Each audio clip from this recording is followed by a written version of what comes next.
ترید کردن توی بازارهای مالی رو تازه شروع کردیم و نمیدونین چقدر قراره طول بکشین تا یه تریدر حرفه‌ای بشین، توی این ویدیو با من همراه باشین.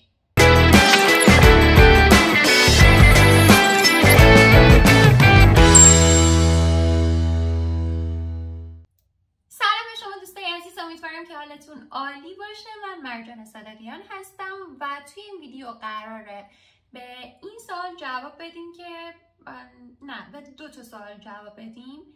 اول اینکه چقدر طول میکشه تا یه تریدر حرفه‌ای بشیم و دوم اینکه چقدر طول میکشه تا بتونیم از ترید کردن به یک درآمد ثابتی برسیم.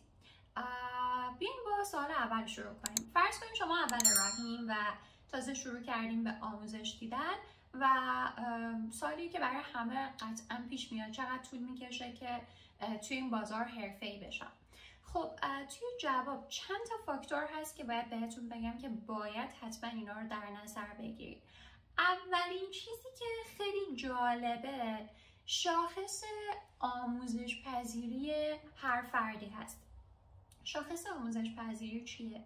یک شاخصی هست که تقریبا توی همه آدم ها وجود داره و توی هر آدمی توی هر ساعتی از شبانه روز این شاخص آموزش پذیری تغییر میکنه. حالا یعنی چی؟ یعنی چقدر یک نفر توانایی آموزش دیدن توی یک حرفه رو داره. حالا به همون میزانی که تو در واقع تواناییش رو داری، اشتیاقش رو داری، به همون میزان هم براش وقت میذاری دیگه. شاخص آموزش پذیری واقعیتش اینه که از دو تا بخش مختلف خودش تشکیل میشه. یکی از در واقع میزان خواستن شما برای یاد گرفتن یک مبحثه، یکی از میزان خواستن شما برای قبول تغییر کردن برای اون مبحثه. در واقع اینطوری باید بهتون بگم willingness to accept change و willingness to learn دو تا فاکتوریه که خیلی مهمه و باید حتما توی یاد گرفتن هر چیزی این دوتا رو در نظر بگیرین و هر چقدر که اشتیاق بیشتری داشته باشیم برای یادگیری یک چیز، یعنی شاخص آموزش پذیری شما توی اون زمینه بالاتره و خب به طب سریعتر و بهتر میتونید توی اون زمینه رشد کنید. پس اولین چیزی که باید براتون مهم باشه میزان آموزش پذیری شماست. من یه سوال دارم. من نمونه بارز یک شخصی هم که توی کوتاه‌ترین زمان ممکن کارهایی که نسبتاً نشدنیه رو انجام میده و سوالم از شما اینه، مثلا اگه شما قصدت اینه که یک تریدر حرفه‌ای بشی، چقدر حاضری از یک سری فعالیت هایی که در طول روز انجامشون میدی ولی عملا خیلی بهت کمک نمیکنه و تو رو سوق نمیده به سمت تریدر حرفه‌ای شدن، چقدر حاضری از این فعالیت هایی که خیلی حالا بیشتر واسه صرف هزینه است براتون از اینا کم کنین و بیشتر وقت بذارین واسه ترید کردن؟ اگه جوابتون از 1 تا 10 چند تاه، این جواب خیلی مهمه. اگه جوابتون 10 از 10 که بهتون تبریک میگم، شما شاخص آموزش پذیریتون خیلی بالا، برین بتر کنین، چه توی ترید چه توی هر چیز دیگه ای. ولی اگر که میدونین این عدده هی داره تغییر میکنه و هی داره کمتر میشه، بدونین که یک جای کاری هنوز نیاز داره در شما درست بشه، یک اشتیاقی هست که در شما فعلا اون اشتیاقه وجود نداره.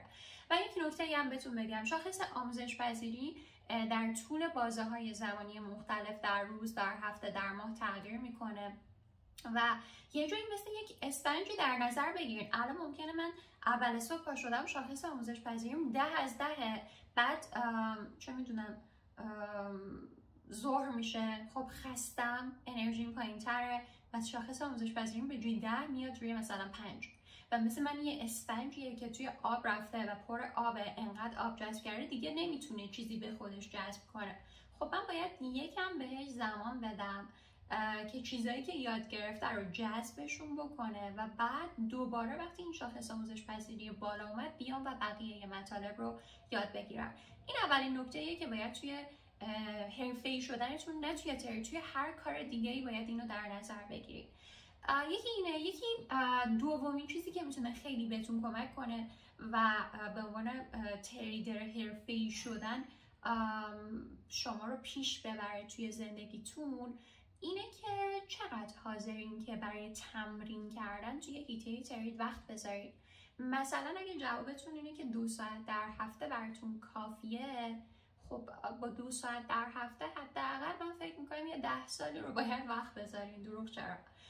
و جواب سوال دوم که چقدر حاضرین وقت بذارین یه جورایی باز هم برمیگرده به میزان شاخص آموزش پذیری که بهتون گفتم. خیلی فاکتور جذابی هست، اگه دوست داشتین میتونین سرچش کنین و معادل انگلیسیش هم هست Teachability Index. و آخرین چیزی که خیلی مهمه برای اینکه کمکتون کنه یک تریدر حرفه‌ای بشین، آموزشیه که شما میبینین و کیفیت اون آموزشی است که میبینین. یه موقع از شما شروع میکنی آموزش دیدن، مثلا چه میدونم 4 تا ویدیو یوتیوب میبینی، یه دوره از فلانی خریدی، اون دوره رو نگاه میکنی، میری تو اینستا فلانی، حالا یه مبحثی هم توی اینستا دیدی یاد گرفتی، یه 4 تا نکته توی گوگل سرچ کردی، یکم توی چه میدونم تلگرام سرچ کردی، بعد همه اینا رو میذاری کنار هم. کیفیت این آموزش رو چقدر خوبه؟ این سوالیه که خودتون باید جوابش بدین و چقدر اون آموزش هایی که دارین میبینین آموزش های با کیفیتی هستن. من به شخص سیستم یادگیری هر کسی با هر کس دیگه ای فرق میکنه، ولی تجربه خودم چه توی ترید یاد گرفتن و چه توی هر چیز دیگه ای، مثلا همین زبان فارسی که من توی 2 ماه یادش گرفتم، شخصیت یادگیری من اینطوریه که من یک منبع واحدی برای خودم تعیین میکنم و اون منبع رو انقدر روش کار میکنم که در واقع یه جوری بهتون بگم که دیگه استاد بشم توش. به نظر من بهترین مدل یادگیری اینه. یعنی اگه شما انتخاب میکنی که دوره‌ای بخری، دوره فلانی رو بخری، بشین 1 بار ببینش، 2 بار ببینش، 10 بار ببینش، ولی گاهی ممکنه حالا اون انتخاب درست نباشه ها، این دیگه تشخیصش با خودتونه که دوره کیو بخرین، دوره کیو نگاه کنین، ویدیوی کدوم رو توی یوتیوب سرچ کنین ببینین، چون خیلی از اینا ارزش دیدن عملا ندارن و صرفا واسه یک کسب درآمد خودشونه، نه کسب درآمد شما. پس حواستون به این مسئله هم باشه. ولی اگه نظر منو میخواین یک دونه دوره واحد رو انتخاب کنین، بشینین 1 دور، 2 دور، 3 دور، 10 دور، 100 دور نگاش کنین تا هر بار که دارین نگاش میکنین، چون شما اون آدم چه میدونم 1 ساعت قبلت هم که نیستی دیگه، با یک دانش جدیدتر، با یک آگاهی جدیدتری احتمالاً مواجه خواهیم شد. و حالا سوال اگه بخوایم ببینیم چقدر طول میکشه تا یه تریدر حرفه‌ای بشیم، اگر که همه این عواملی که دارم بهتون میگم وجود داشته باشه، یعنی شاخص آموزش پذیری شما بالا باشه، از اون طرف آموزشایی که دارین میبینین فوق‌العاده با کیفیت باشن و عملا شما داری خودت رو وقف این کار میکنی و خیلی داری براش زمان میذاری، حالا نه وقف کردن شاید واژه درستی نباشه، ولی داری واقعا براش زمان میذاری، میتونم بگم که میتونه بین 4 ماه تا 6 ماه طول بکشه تا شما رو یه تریدر خوب و حرفه‌ای بکنه. و میزان درآمدتون حالا چقدر میتونه باشه، این سوال دومیه که ممکنه مطرحه. چقدر طول میکشه حالا من به یه درآمد خوبی برسم از بازار؟ این خیلی فاکتورهاش متفاوته. فقط من یه چیزی رو میتونم بهتون بگم، چون بعد از اینکه یه تریدر حرفه‌ای شدین و یه سری مهارت‌هایی رو توی بازار کسب کردین، به تبع میرین توی بازار دمو کار میکنین و نگاه میکنین، میبینین که خب نتیجه خوبی دارین میگیرین از دمو، ولی کار کردن توی بازار دمو زمین تا آسمون با ریل کار کردن فرق میکنه. پس اگر توی دمو عمل کرده خوبی دارین، لزوما به این معنا نیست که شما توی ریل هم عمل کرده خوبی خواهید داشت.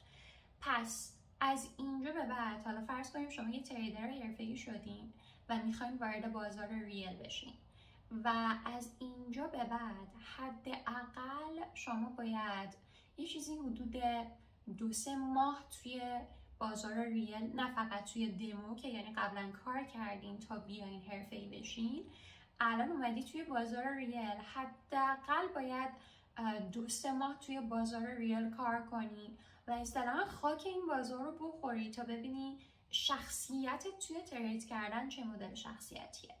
ولی اگر بخوایم ببینیم که چقدر طول میکشه تو به یه درآمد خوبی برسیم، اگر همه چیز درست چیده بشه، یعنی شما یک معامله‌گر منضبطی باشی، شخصیت معامله‌گری داشته باشی، میزان ریسک پذیری معقولی داشته باشی، تصمیمات درست بگیری، معاملات احساسی نداشته باشی و خیلی فاکتورهای دیگه، میتونیم بگیم حداقل 1 سال زمان میبره تا شما بتونید یه درآمد خوبی از بازار داشته باشید.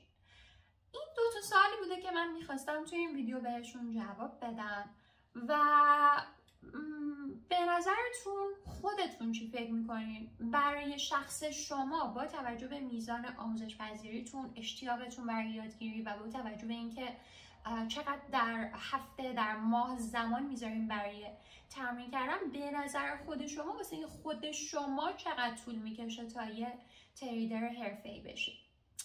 و برای من حالا خوبه که اینم بدونی، حالا من داستان تریدر شدن من واقعا داستانهای عجیبی پشتش هست که باید کلی مفصل بعدم براتون توضیح بدم، ولی برای من هم زمان نسبتا کوتاهی نبود.